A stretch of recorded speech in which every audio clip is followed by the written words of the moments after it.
Coming up next on 13 ABC Action News at 5. Tonight, an update on the road conditions after our massive snowstorm. And stay off the streets or pay a price. Parking tickets, just another negative side effect of the Arctic blast. And another powerful snowstorm heading right towards our area. Let you know how much snow you can expect and when the winds and cold really begin to arrive.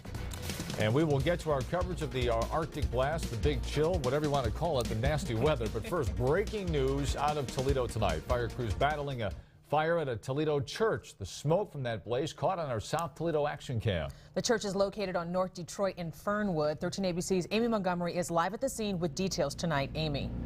Well, Christian, Lee and Lee firefighters are still out here on the scene trying to put that fire out. We're actually just standing down the street. You can see if I step out of the way here, beyond that smoke is what's left of St. Mark Baptist Church. Now, we spoke to the battalion chief who's here on the scene. He tells us that a fire crew was actually heading down Detroit and saw smoke coming from this church. By the time more crews got here to the scene, this building was fully engulfed in flames. You could actually see those flames shooting out of the front window, and out here you can see them even now coming out of some of the windows as they continue to try to put this fire out. But because the fire was so intense, firefighters, they weren't able to go inside and attack it from there. They instead had to use two different ladder trucks, one in the front and one in the back, to put the fire out from above. Right now, TFD says the building is a total loss. It actually ended up collapsing into itself. The only thing left standing is the front entrance. Now, all they have to do is try and determine what sparked it. At this point, it's still in the extinguishment mode. Once we get it knocked down and get it secured, then the investigators will go about their lengthy process of interviewing and digging through the rubble to try to ascertain what was the cause of the fire.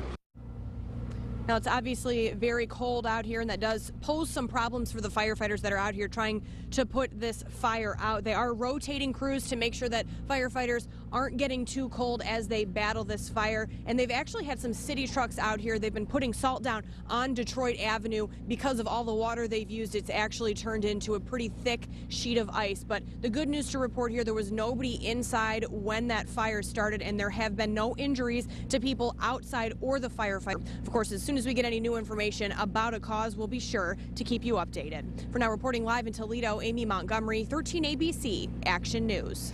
And we continue with our continuing coverage of the Arctic blast. Yesterday, hours and hours of snow, but today, sub-zero temperatures hitting the region. And some residents in our area saw a foot or more of snow just a day and a half ago. Now our team tracking the cold and more snow over the weekend. 13 ABC's Christine Long live in Bowling Green tonight with parking troubles there. And 13 ABC Sean Haggerty has an update on road conditions tonight. But first, meteorologist Ross Ellett in for Jay once again live in the First Warning Forecast Center with a first look at what has been an incredibly active weather pattern. Ross? An unbelievable start to the new year, and as we continue to head throughout tonight, thankfully it won't be quite as cold. Let's take a look at live Doppler 13,000 HD. We're going to have tomorrow afternoon on our way to a warm high of 29 degrees before the real cold begins to arrive here for late Sunday, Monday, and Tuesday. Wind chill values could dip all the way down to minus 40 degrees. And then we're dealing with another snowstorm in between. All the details coming up here in just a few more minutes. All right, Ross, thank you. Still seeing some snow emergencies in the area. Here's the latest from the safety officials that we talked to. Defiant, Sandusky, Ottawa,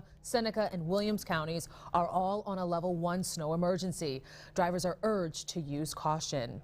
Almost 100 people in Bowling Green are paying the price for parking in a snow route during this week's heavy snowfall. 13 ABC's Christine Long is live in BG with one reason why it's important to pay attention to snow emergencies. Christine. Quite a few people who live on some side streets or cul-de-sacs were surprised to find one of these on their windshield. The parking ticket cost $20. For those who also had their vehicle towed, that was an additional $95 fine. In Bowling Green, for most, this was a day to work. For kids, a chance to play. But for some, it was time to pay. I just wish they would have notified somebody better. BG police issued 86 parking tickets and towed 31 vehicles over the past 2 days. The drivers were parked on designated snow streets.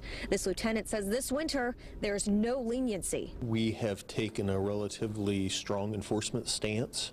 as a result of some of the problems that we've had in the past. Bowling Green issued a snow emergency Wednesday at 10 a.m.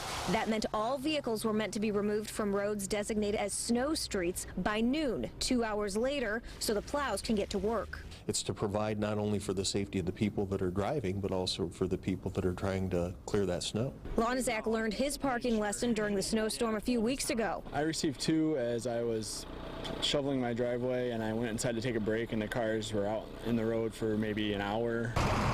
While they say today's bright sunshine will help the treatment of the roads, police are already looking ahead to this weekend's anticipated snowfall. If folks stay ahead of the snow, keep their vehicles off the street so that the snow plows can work, that is being somewhat proactive. The lieutenant says the complete list of snow streets is available on the city's website. Reporting live from BG, Christine Long, 13 ABC, Action News. And road conditions throughout the area really improving today. The sun's arrival, winds dying down really did help. 13 ABC, Sean Haggerty live with a look at the conditions this evening. Sean?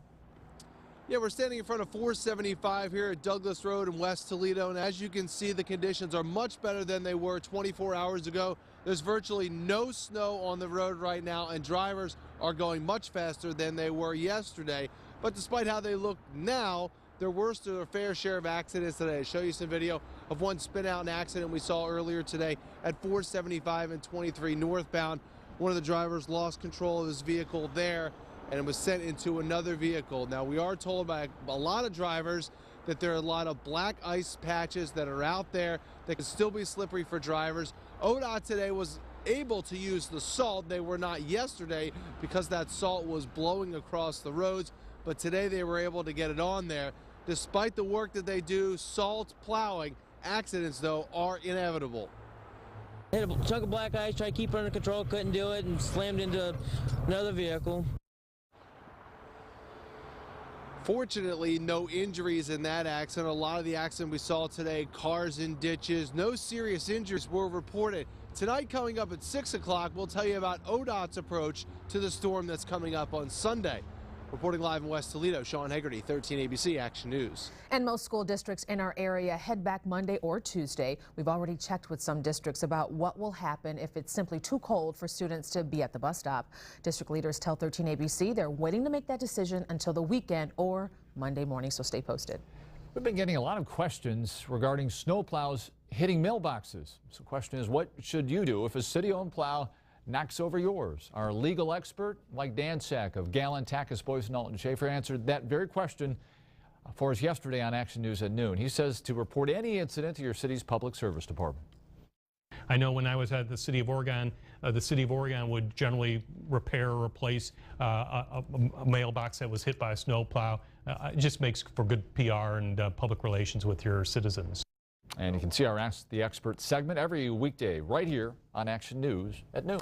Still to come right now on Action News at 5. The sales numbers are in. December was a mixed bag for the big three, how the Toledo-built Jeeps fared to round out the year. Plus, a story of loss and recovered. Folks getting a late Christmas present after they were scammed.